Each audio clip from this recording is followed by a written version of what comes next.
Hi, I'm Dustin Newman with Hilltop Disposal. In this video, I'm going to cover off right after drilling, if you have any kind of plugging, what the causes are and how to solve it. So I've got both sets of types of disposal wells on the whiteboard. One's an open hole completion with a liner. The other one's cased hole where you've perforated.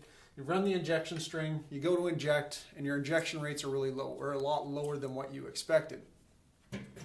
Now, you can confirm with your graph, which I'll send you for free, send you a PDF copy for free if you send me the depth and whether you want metric or imperial.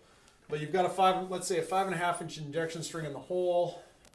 You're planning on injecting, I don't know, 3, 4, or 5 cubes a minute. You're only getting away 1. When you go off the graph, you realize,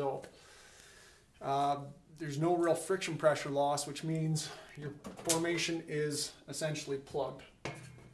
Now, this is common after drilling, and it's primarily due to the drilling mud. So we'll start with the open hole completion here. When you're drilling out this section, your bottom section, before you run the liner, you're going to have drilling mud in the hole while you're drilling. Now, the purpose of drilling mud, there's a couple of purposes to drilling mud, but one of them is to plug. Essentially, when you're drilling, you don't want anything from your formation coming into your wellbore.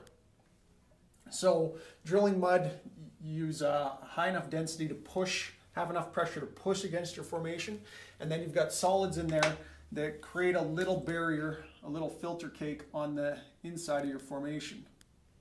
And this stops movement in and out of your formation.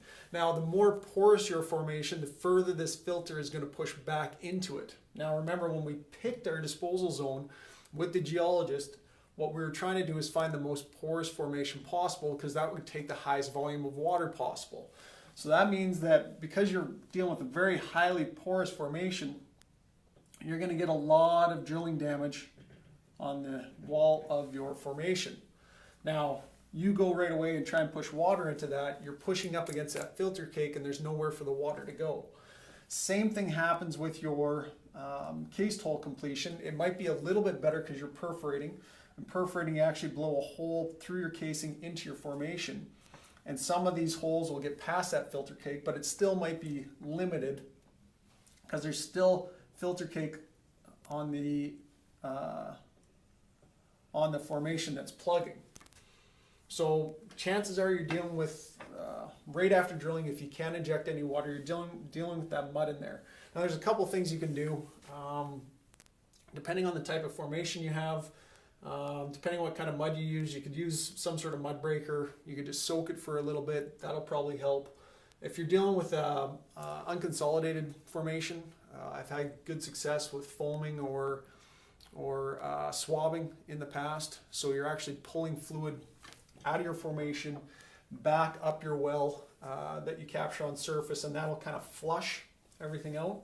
On a big thick formation that's consolidated, you could try something like fracking. So those are some of the ideas you can do depending on what kind of formation you have, depending on what kind of completion you have. But it should give you a little bit of an idea of what you're dealing with and how to solve it. Anyhow, if you have any questions on this or any other of the topics, my contact info is below.